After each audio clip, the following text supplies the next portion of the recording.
നമസ്കാരം, എല്ലാവർക്കും തത്വ competitive exam കോർണറിന്റെ പുതിയൊരു വീഡിയോയിലേക്ക് സ്വാഗതം. ഇപ്പം നമ്മൾ ചെയ്തുകൊണ്ടിരിക്കുന്നത് ഡിഗ്രി ലെവൽ പ്രിലിംസ് മെയിൻസിനെ മുന്നിൽ കണ്ടുകൊണ്ട് കേരള ഹിസ്റ്ററി ശ്രീധര മേനോൻ സാറിന്റെ ടെക്സ്റ്റ് ബുക്കാണ്. അപ്പോൾ എല്ലാവരും ചോദിക്കുന്നുണ്ട് ഇതിന്റെ PDF തരാമോ എന്ന്. അതിനെ പറ്റിയിട്ട് കൂടുതൽ ആധികാരികമായിട്ട് പറയാൻ വേണ്ടിയിട്ടാണ് ഞാൻ ആദ്യം ഈ ഒരു സെക്ഷൻ എടുക്കുന്നത്. നിങ്ങൾ എല്ലാവരും ശ്രദ്ധിച്ച് കേൾക്കുക. ഡിഗ്രി ലെവൽ എക്സാംസ് ഫോക്കസ് ചെയ്യുന്ന എല്ലാവരും ശ്രദ്ധിച്ച് കേൾക്കുക.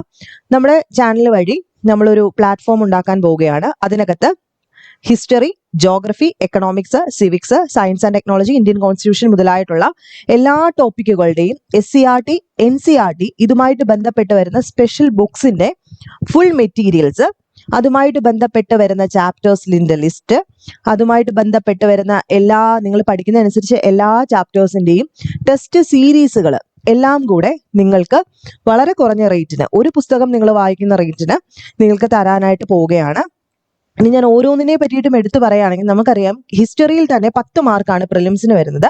ഈ 10 മാർക്കിനകത്ത് കേരള ഹിസ്റ്ററി, ഇന്ത്യൻ ഹിസ്റ്ററി, അതുപോലെ വേൾഡ് ഹിസ്റ്ററി ഇങ്ങനെ മൂന്നായിട്ട് ഡിവൈഡ് ചെയ്തിട്ടുണ്ട്.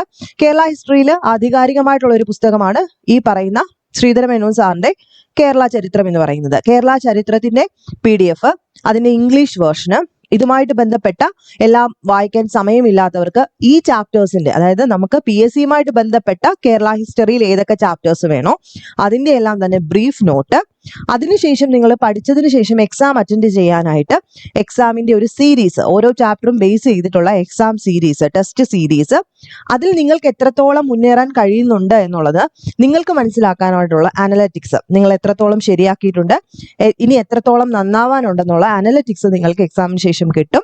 ഇനി അതിൽ നിന്നും വ്യത്യസ്തമായിട്ട്, ഇപ്പം ശ്രീധര മേനോൻ സാറിൽ നിന്നും വ്യത്യസ്തമായിട്ട് MA ഹിസ്റ്ററി കാലിക്കറ്റ് യൂണിവേഴ്സിറ്റിയുടെ ഒക്കെ സെമസ്റ്റർ വൈസ് നമുക്ക് വേണ്ട ചാപ്റ്റേഴ്സിന്റെ സെമസ്റ്റർ വൈസ് ആയിട്ട് വരുന്ന ചാപ്റ്ററിന്റെ ലിസ്റ്റ്, അതിന്റെ നോട്ട്സ്, അതുമായിട്ട് ബന്ധപ്പെട്ട എക്സാംസ്, ദെൻ +2ന്റെ സപ്ലിമെന്ററി ബുക്സ് ഉണ്ട് കേരള ഹിസ്റ്ററിയുമായിട്ട് ബന്ധപ്പെട്ട അത്, പിന്നെ കുറേ മെറ്റീരിയൽസും കൂടെ പിന്നാലെ വരുന്നുണ്ട്. ഇത് ഇത്രയും നമുക്ക് കേൾക്കുമ്പോൾ തന്നെ കേരള ഹിസ്റ്ററിയിൽ നിന്ന് വരുന്ന 5 മാർക്ക് അല്ലെങ്കിൽ 4 മാർക്ക് നിങ്ങൾക്ക് ഉറപ്പായിട്ടും കിട്ടും.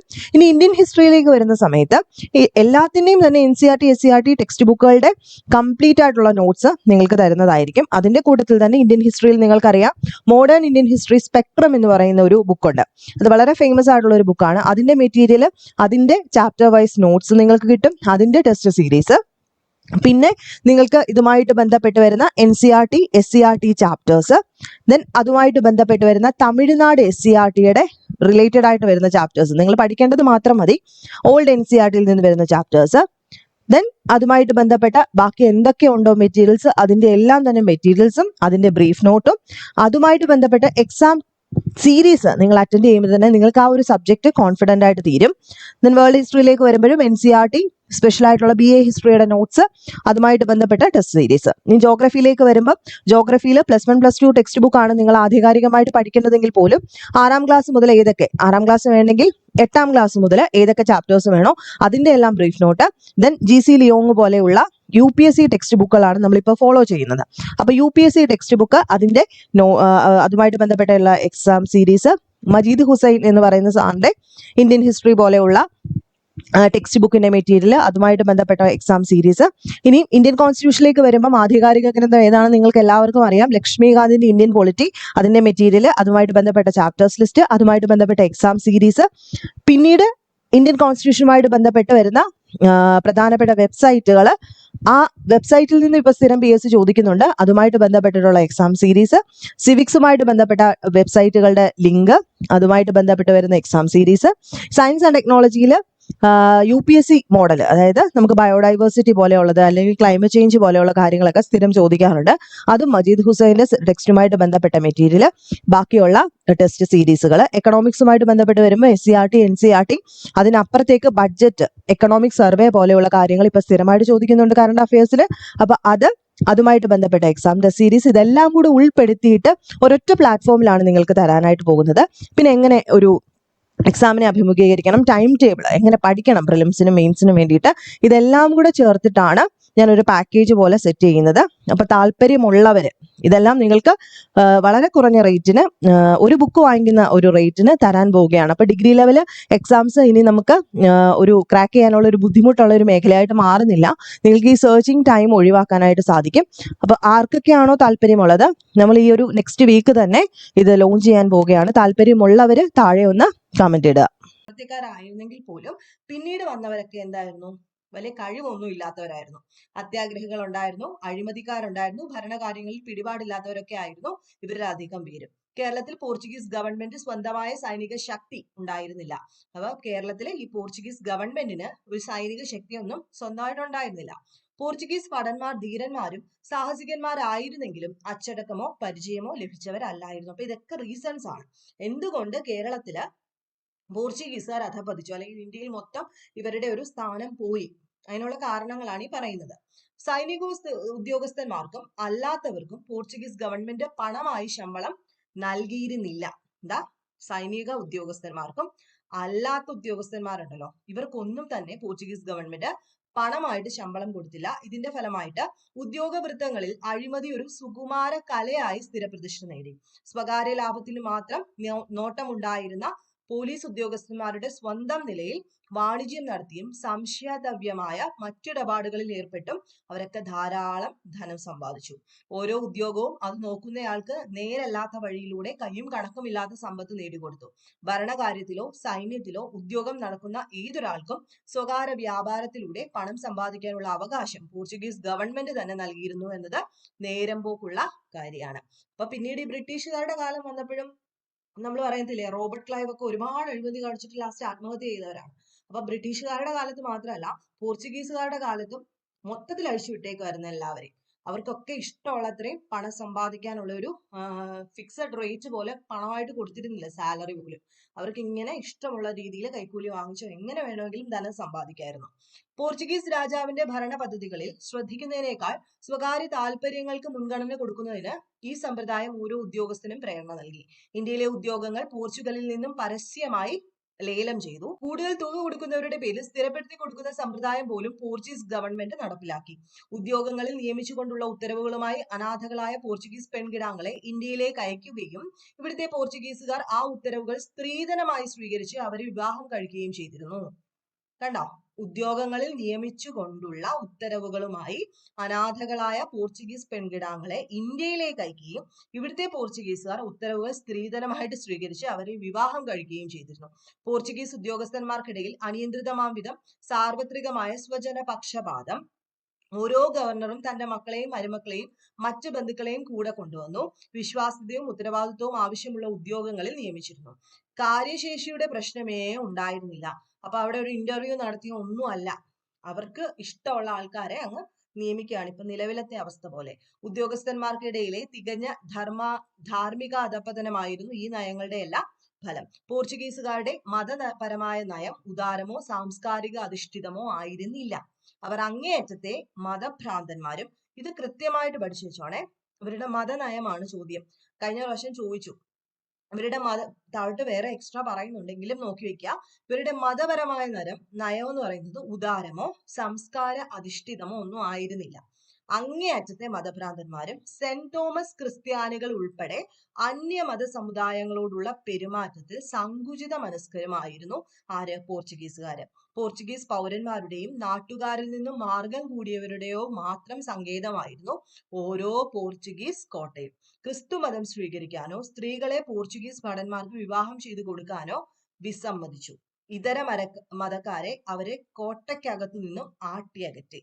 ക്രിസ്ത്യാനികളെ മറ്റു തരത്തിൽപ്പെട്ട ഭിഷങ്കുരന്മാർ ചികിത്സിക്കുന്നതോ അവർ അക്രൈസ്തവരായ ക്ഷുരകന്മാരെ കൊണ്ട് മുഖം വടിപ്പിക്കുന്നതോ നിരോധിച്ചുകൊണ്ട് കേരളത്തിലെ പോർച്ചുഗീസ് മതാധികാരികൾ ആജ്ഞ പുറപ്പെടുവിക്കുക പോലും ചെയ്തു. കൃത്യമായിട്ട് നോക്കി വയ്ക്കുക. ഓക്കെ, പോർച്ചുഗീസുകാരുടെ നീതി നിർവഹണം നിഷ്പക്ഷമായിരുന്നില്ല. അപ്പൊ മതത്തിന്റെ കാര്യം നമ്മൾ പറഞ്ഞു. അതുപോലെ തന്നെ അടുത്തത് നീതി നിർവഹണം. അതിനു മുമ്പ് എങ്ങനെയായിരുന്നു കാര്യങ്ങള്, ഭരണകാര്യങ്ങളെന്ന് നമ്മൾ പറഞ്ഞു. ഇതെല്ലാം വൻ പരാജയമാണ്. അപ്പൊ നീതി നിർവഹണം എന്തായിരുന്നു? നിഷ്പക്ഷമൊന്നും ആയിരുന്നില്ല. പ്രത്യേക അവകാശമുള്ള ഒരു വർഗമായിട്ടാണ് പോർച്ചുഗീസ് നിയമം കേരളത്തിലെ ക്രിസ്ത്യാനികളെ പരിഗണിച്ചത്. പോർച്ചുഗീസ് ഗവർണർമാർ ഏത് തദ്ദേശീയ രാജാക്കന്മാരുമായി ഉടമ്പടികൾ ഏർപ്പെടുമ്പോൾ അവയിൽ ക്രിസ്ത്യൻ പ്രജകൾക്ക് വിശേഷ അധികാരങ്ങളും ആനുകൂല്യങ്ങളും ഒക്കെ വ്യവസ്ഥ ചെയ്തിരുന്നു. മറ്റു രീതിയിൽ പറഞ്ഞാൽ കേരളത്തിലെ ക്രിസ്ത്യൻ ജനവിഭാഗത്തെ പോർച്ചുഗീസുകാർ സ്വന്തം സംരക്ഷണത്തിലാക്കി. കുറ്റവാളികളായ ക്രിസ്ത്യാനികളെ ശിക്ഷിക്കാൻ പോർച്ചുഗീസ് അധികൃതരെ ഏൽപ്പിച്ചു കൊടുക്കണമെന്നായിരുന്നു ഏർപ്പാട്. കേരളത്തിലെ നിയമങ്ങൾ ക്രൈസ്തവ ഇതരർക്ക് മാത്രമേ ബാധകമായിരുന്നുള്ളൂ.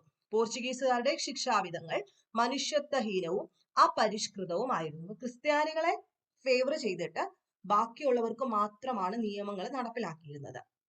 അപ്പൊ ശിക്ഷ എന്ന് പറയുന്നത് മനുഷ്യത്വം ഇല്ലാത്തവർക്കുള്ള അല്ലെങ്കിൽ പരിഷ്കൃതമല്ലാത്ത രീതിയിലുള്ള ശിക്ഷാവിധികളായിരുന്നു. അത് ആർക്കില്ല? ക്രിസ്ത്യാനികൾക്കില്ല. ഉണ്ടെങ്കിൽ തന്നെ അവര് കുറച്ചു കൊടുക്കും. പോർച്ചുഗീസുകാർ കേരളീയ ജനങ്ങളുടെ വിശ്വാസവും പിന്തുണയും ഒരു കാലത്തും നേടിയിരുന്നില്ല. പോർച്ചുഗീസുകാരുടെയും ഈ നാട്ടുകാരായ സ്ത്രീകളുടെയും മിശ്ര വിവാഹത്തിന്റെ അടിസ്ഥാനത്തിൽ അവർ ഏർപ്പെടുത്തിയ സങ്കര സങ്കേതങ്ങൾ പോർച്ചുഗീസുകാരും ഇന്ത്യക്കാരും ഒരുപോലെ വെറുത്ത ഒരു ജനവർഗത്തെ ജനിപ്പിക്കുന്നതിനെ സഹായിക്കും. നമ്മൾ നേരത്തെ ഇത് പഠിച്ചിട്ടുണ്ട്. സങ്കര സങ്കേതം സൃഷ്ടിക്കണം, പോർച്ചുഗീസുകാർ ഇന്ത്യൻ സ്ത്രീകളെ വിവാഹം കഴിക്കണം എന്നൊക്കെ പറഞ്ഞില്ലേ? അതിൽ പുതിയ കുട്ടികൾ ഉണ്ടായപ്പം അവിടെ എല്ലാവർക്കും ഇഷ്ടമായിരുന്നു എന്ന് ചോദിച്ചു കഴിഞ്ഞാൽ അല്ല. ആ കാലഘട്ടത്തിലെ ധാർമ്മിക ശൂന്യതയ്ക്ക് പോർച്ചുഗീസുകാർ നൽകിയ സംഭാവന കുറച്ചൊന്നുമല്ല.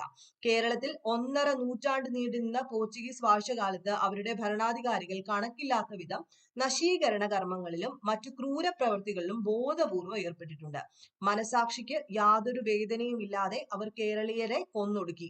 ചതിയന്മാരും വിശ്വസിക്കാൻ കൊള്ളാത്തവരും എന്ന നിലയിൽ അവർ കുപ്രസിദ്ധി നേടി. ചില പോർച്ചുഗീസ് വൈസ്രോയിമാർ ഹിന്ദുക്കളുടെയും മുസ്ലിങ്ങളുടെയും ദേവാലയങ്ങൾ കൊള്ളയടിക്കുകയും നശിപ്പിക്കുകയും ഒക്കെ ചെയ്തത് പൊതുജനങ്ങളുടെ അപ്രീതി സമ്പാദിച്ചു. പോർച്ചുഗീസ് ശക്തി വളർന്നു വരുന്ന കാലത്ത് കേരളത്തിൽ ജീവിച്ചിരുന്ന ഷൈഖ് സൈനുദ്ദീൻ തന്റെ തുഹഫത്തുൽ മുജാഹിദീൻ എന്ന ഗ്രന്ഥത്തിൽ മുസ്ലിം പള്ളികൾ തകർക്കുകയും കൊള്ളയടിക്കുകയും ചെയ്യുക എന്ന പോർച്ചുഗീസ് നയത്തെക്കുറിച്ച് നിശിതമായ ഭാഷയിൽ പറയുന്നുണ്ട്. അപ്പൊ ഇതൊരു സ്റ്റേറ്റ്മെന്റ് ആയിട്ട് ചോദിക്കാം. എങ്ങനെ ചോദിക്കും? പോർച്ചുഗീസ് ശക്തി വളർന്നു വരുന്ന കാലത്ത് കേരളത്തിൽ ജീവിച്ചിരുന്ന ഒരാളായിരുന്നു ഷൈഖ് സൈനുദ്ദീൻ. നിങ്ങൾ ഈ പേര് കേട്ടിട്ടുണ്ടായിരിക്കും. തുഹഫത്തുൽ മുജാഹിദീൻ എന്ന ഗ്രന്ഥത്തില് മുസ്ലിം പള്ളികൾ തകർക്കുകയും കൊള്ളയടിക്കുകയും ചെയ്യുക എന്ന പോർച്ചുഗീസ് നയത്തെ കുറിച്ചിട്ട് നിശ്ചിതമായ ഭാഷയിൽ അദ്ദേഹത്തിന്റെ ആ ടെക്സ്റ്റിൽ പറയുന്നുണ്ട്. പോർച്ചുഗീസുകാരുടെ അത്തരം ക്രൂരമായ പല അക്രമ പ്രവർത്തനങ്ങളെ കുറിച്ചും രേഖപ്പെടുത്തിയിട്ടുമുണ്ട്. അവയെല്ലാം വിശദമായി പ്രതിപാദിക്കണമെങ്കിൽ ഒട്ടേറെ ഗ്രന്ഥങ്ങൾ രചിക്കേണ്ടി വരുമെന്നും അദ്ദേഹം അതിനകത്ത് പറയുന്നുണ്ട്. ഇങ്ങനെ അവിശുദ്ധമായ ദുഷ്ടപ്രവർത്തികളാൽ പോർച്ചുഗീസ് ഭരണാധികാരികൾ ജനദൃഷ്ടിയിൽ ഗർഹണീയരായി തീർന്നു. അപ്പൊ ഇതിനകത്ത് ചില മലയാള പദങ്ങളുണ്ട് കേട്ടോ. പെട്ടെന്ന് എനിക്കാണെങ്കിലും ചിലപ്പോൾ വായിച്ചു വരും തെറ്റിപ്പോകുന്നുണ്ട്. ഭയങ്കര മലയാളമാണ്. ഇതിനു പുറമെ ഇന്ത്യയിലെ പോർച്ചുഗീസ് ഗവൺമെന്റ് അഭിപ്രായ വ്യത്യാസങ്ങളാൽ സ്വയം ശിഥിലമാവുകയും ചെയ്തു. പോർച്ചുഗീസ് ഉദ്യോഗസ്ഥന്മാർ സ്വാർത്ഥ താല്പര്യങ്ങൾ പരിരക്ഷിക്കാൻ പരസ്പരോജാപങ്ങളിൽ ഏർപ്പെട്ടു. പോർച്ചുഗീസ് രാജാവുമായിട്ടും പോർച്ചുഗലിലെ ഉയർന്ന ഉദ്യോഗസ്ഥന്മാരായിട്ടും കത്തിടപാടുകൾ നടത്താൻ ഇന്ത്യയിലെ ഏത് പോർച്ചുഗീസ് ഉദ്യോഗസ്ഥനും അവകാശം ഉണ്ടായിരുന്നു. ഈ അവകാശം ഓരോ ആളും തന്റെ പ്രതിയോഗികൾക്കെതിരായി അപവാദം പ്രചരിപ്പിക്കാൻ പൂർണ്ണമായും പ്രയോജനപ്പെടുത്തി. അതായത് ഇപ്പൊ രാജാവിന് മറ്റാൾക്കാർക്ക് അങ്ങോട്ടും ഇങ്ങോട്ടും ഒക്കെ കത്തെഴുതാം. ഇപ്പൊ നമ്മുടെ തൊട്ടു മുകളിൽ നിൽക്കുന്ന ഉദ്യോഗസ്ഥനെ നമുക്ക് ഇഷ്ടമല്ലെങ്കിൽ അയാളുടെ കുറ്റം പറഞ്ഞിട്ട് അങ്ങോട്ട് കത്തെഴുതാം, അയാൾക്ക് തിരിച്ചിങ്ങോട്ട്. ദേശാഭിമാനപരമായ ലക്ഷ്യങ്ങളോ ഉയർന്ന ആദർശങ്ങളോ ഒന്നുമായിരുന്നില്ല കേരളത്തിലെ പോർച്ചുഗീസ് ഉദ്യോഗസ്ഥന്മാർക്ക് പ്രേരകമായിരുന്നത്. അവരിൽ പലർക്കും ഇവിടുത്തെ നാടുവാഴികളുമായിട്ട് രഹസ്യബന്ധം ഉണ്ടായിരുന്നു. കൂടുതൽ ഉത്കർഷത്തിന് മാർഗമാണെന്ന് കണ്ടാൽ അവർ പോർച്ചുഗീസ് രാജാവിനെ തള്ളി കേരളീയ രാജാക്കന്മാരുടെ കീഴിൽ ഉദ്യോഗം സ്വീകരിക്കാൻ മടിച്ചിരുന്നില്ല. പോർച്ചുഗീസ് ഭരണാധികാരികളും പോർച്ചുഗീസ് മതമേധാവികളും തമ്മിൽ ഭിന്നത ഉണ്ടായിരുന്നു. ഓക്കെ, പോർച്ചുഗീസ് ഭരണാധികാരികളും പോർച്ചുഗീസിലെ അച്ഛന്മാര് മതപുരോഹിതന്മാരുണ്ടല്ലോ അവരും തമ്മിൽ നല്ല ഇഷ്ടത്തിലൊന്നും അല്ല. ജസ്യൂട്ട് പുരോഹിതന്മാർക്ക് പോർച്ചുഗീസ് ഖജനാവിൽ നിന്നും ഭാരിച്ച പ്രതിഫലം കിട്ടിക്കൊണ്ടിരുന്നെങ്കിലും അവർ പോർച്ചുഗീസ് വൈസ്രോയിമാരുടെ കൽപ്പനകൾ അനുസരിക്കാൻ വിസമ്മതിച്ചു. സ്വതന്ത്രമായിട്ടാണ് അവര് പ്രവർത്തിച്ചുകൊണ്ടിരുന്നത്. പോർച്ചുഗീസ് ഭരണത്തിന്റെ അപരിഹാര്യമായ ഗ്രണബാധ്യത കാര്യങ്ങൾ കൂടുതൽ കുഴപ്പത്തിലാക്കി. എപ്പോഴും ധനപരമായ ബുദ്ധിമുട്ടിലാവുകയാൽ ഗവർണർമാർക്ക് തങ്ങളുടെ നയങ്ങൾ വിശ്വാസപൂർവം കാര്യക്ഷമമായി നടപ്പിലാക്കാൻ കഴിഞ്ഞിരുന്നില്ല. എല്ലാറ്റിനും മീതെ 1580 പോർച്ചുഗൽ ഫിലിപ്പ് രണ്ടാമന്റെ നേതൃത്വത്തിൽ സ്പെയിനിന്റെ ആധിപത്യത്തിലായപ്പോൾ ഇന്ത്യയിലെ പോർച്ചുഗീസ് കാര്യങ്ങളിൽ പോർച്ചുഗീസ് രാജാവിനുണ്ടായിരുന്ന വ്യക്തിപരമായ താല്പര്യം തിരോഭവിച്ചു. പോർച്ചുഗീസ് ഗവൺമെന്റിനുണ്ടായിരുന്ന ബന്ധങ്ങളെല്ലാം മിക്കവാറും നഷ്ടപ്പെട്ടു പോയ ഇന്ത്യയിലെ പോർച്ചുഗീസ് ഭരണാധികാരികൾക്ക് തങ്ങളുടെ പ്രവർത്തനങ്ങൾ മുന്നോട്ട് കൊണ്ടുപോകാൻ നിർദ്ദേശങ്ങൾക്കും മാർഗദർശനങ്ങൾക്കുമായി ഇരുട്ടിൽ തപ്പിത്തടയേണ്ടി വന്നു. ഈ സാഹചര്യങ്ങളിൽ കേരളത്തിലെ പോർച്ചുഗീസുകാർക്ക് പറ്റിയ പരാജയം കേവലം സ്വാഭാവികമാണ്. അപ്പൊ ഈ ഒരു സെക്ഷനിൽ നമ്മൾ പറഞ്ഞത് എന്തുകൊണ്ടാണ് പോർച്ചുഗീസുകാര് അധപ്പതിക്കാനായിട്ട് കാരണമായത്. വളരെ ഇമ്പോർട്ടന്റ് ആയിട്ട് ഒരുപാട് പോയിന്റ്സ് നമ്മൾ ഈ ഒരു സെക്ഷനിൽ പറഞ്ഞു. 15 മിനിറ്റിന്റെ വീഡിയോ ആണെങ്കിലും ഈ പറഞ്ഞ കാര്യങ്ങളെല്ലാം വളരെ ഇമ്പോർട്ടന്റ് ആണ്. കാരണം നിങ്ങളോട് ചോദിക്കാം പോർച്ചുഗീസുകാരുടെ അധപതനത്തിന്റെ കാര്യങ്ങൾ 4 സ്റ്റേറ്റ്മെന്റ് തന്നിട്ട് ഇതിനകത്ത് ഏതാണെന്ന് ഡയറക്റ്റ് ചോദിക്കാൻ സാധ്യതയുണ്ട്. സോ പറഞ്ഞ കാര്യങ്ങളെല്ലാം കൃത്യമായിട്ട് മനസ്സിലാക്കി വെച്ചിരിക്കുക. ഒരുപാട് ഡേറ്റ്സ് ഒന്നും നമുക്ക് ഇതിനകത്ത് പഠിക്കാനില്ല. കാര്യങ്ങൾ ജസ്റ്റ് ഒന്ന് മനസ്സിലാക്കി വെച്ചിരുന്നാൽ മതി. അപ്പൊ നെക്സ്റ്റ് വീഡിയോയിൽ ഇതിന്റെ ബാക്കിയായിരിക്കും നമ്മൾ പറയാൻ പോകുന്നത്. നിങ്ങൾക്ക് വീഡിയോസ് ഇഷ്ടമാവുന്നുണ്ടെങ്കിൽ ലൈക്ക് ചെയ്യുക, ഷെയർ ചെയ്യുക, സബ്സ്ക്രൈബ് ചെയ്യുക. നെക്സ്റ്റ് വീഡിയോയിൽ കാണുന്നവരെ ബൈ.